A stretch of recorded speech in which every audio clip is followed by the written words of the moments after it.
Is there a nuance to the question about your spouse's relationships with the opposite gender? And I think it's, I mean, from what I read, it's 2 emails basically about, I guess it's a wife complaining about her husband's relationship with women. And Usually. a man trying to understand what's supposed to be my relationship with my wife in understanding her relationship with men, basically. Like what's kosher, what's not kosher. You know. And that's what the issue should be. What's kosher, not what's suspicious. Don't turn on each other. Follow the rules. You're not following the rules? Follow the rules.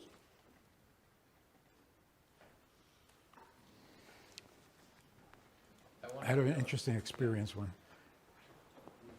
we had the Chabad house in Minnesota, and the women would come for Beis Chana. Back in the 70s, many of the women had nothing to do. They weren't in school, they weren't working, they were hippies. So they would stay. After the program was over, they would stay, which was fine. There was one girl there from Crown Heights, and she decided to stay for a week, 2 weeks, whatever it was. I get a phone call from the Chabad house that this girl has a guy in her room. So I go over there, and I ask her to come out. She comes out. She was, well, what was that called when you everything was black? You wore black nail polish. Huh? Gothic? Something. She was into that. Anyway, so she comes out, and I say, what's going on? She says, there's a boy, he's very distraught. He's a little suicidal, and I'm trying to calm him down. So I said, oh, that's very nice. But you know, he might be thinking, if he was normal and healthy, you wouldn't let him into your bedroom. You're letting him into your bedroom because he's a little weird. That's not going to work in his favor. So tell him to come outside and you'll talk to him like a mensch. She says, right. She did. They spoke. She stopped with the black nail polish. And she became feminine again. So don't demonize the person. Just ask for the rules to be followed. Do the right thing. Anyway. Okay. So I feel like you already touched on this earlier, but this is a question about chinuch. I have a hard time telling my kids to do things such as daven or be productive. How can I ask them to do things in a way that is not nagging or annoying?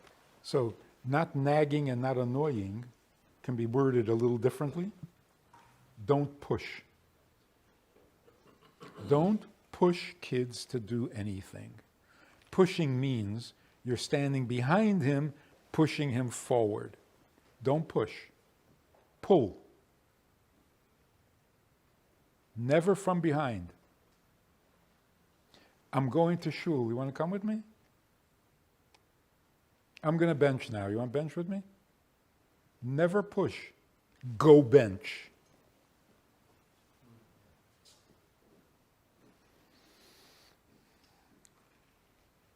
I mean, this is so obvious once you think about it. Go bench, go daven, go means get out of my sight. That's what they're hearing. Go. It should never come across that way.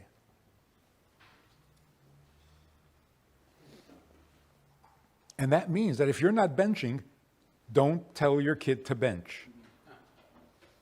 Would you say pulling language would include asking questions like, did you daven today? No. No. Pulling means I'm going, come with me. Not interrogating. But practically, if you're not actually going to daven or to bench, Then don't tell your child. No. Create a path that they will want to follow. If you're not creating a path, leave them alone. So can you say, lead by example only, and not even have to say, come, you want to join me? I know, but lead by example is such a cliche. Create a lifestyle that they want to follow and want to run to keep up with you. That's how families always worked. The kids saw the parents doing something good, special, and they couldn't wait to grow up and do the same. Whatever it was. If the father was a butcher, the kid couldn't wait to grow up and be a butcher. Today, kids dread growing up. No matter whether you're a butcher, a baker, or a candlestick maker, they don't want. So you have to create a lifestyle that children find irresistible. A sad story. This woman says, I can't get along with my teenage daughter. We can't get along. I said, when you go out, running an errand, ask her to come with you. Doesn't that sound nice? Ask her to come with you. The mother said, why? I said, whoa, this is a serious problem. Why?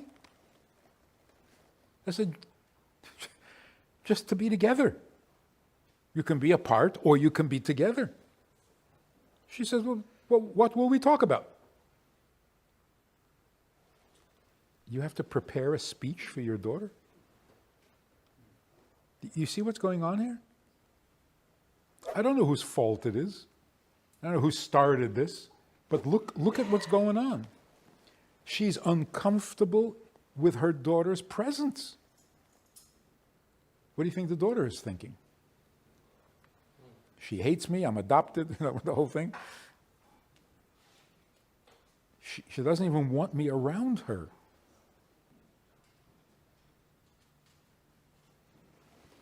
The Rebbe Rashab, when the Frierdiker Rebbe was working, running the yeshiva, he had his office. The Rebbe Rashab had his office. Every once in a while, the Rashab would push the intercom button and say, "Come in." For what? Bring your work and come in. The pleasure of being together. So if your kid knows that whenever you have an opportunity to be with him, you go for it, you ask for it, there's no greater compliment than that. So do you have to say something? You have to be brilliant? You have to... No. This guy who back in the 60s started the men's movement, Iron John. Does that mean anything? Yes? Yeah, with John Bly. Yeah, Bly. Yeah. He started this men's movement, and he wrote this book, Iron John. Anyway, he tells a story. He was an alcoholic. His father was an alcoholic. It was bad news. So he remembers whenever he would come home, when he was an adult, whenever he would come home, they would end up with him sitting in the kitchen with his mother, talking, and his father was sitting in front of the television in the living room. Every single time. And he was building up a resentment against his father. Until one day he realized the father was not ignoring them, they were ignoring him. So he decided that from now on, when he goes home, he sits on the couch next to his father. And it was very uncomfortable. But after a few attempts, all of a sudden the father said something, he said something. Their relationship became wonderful.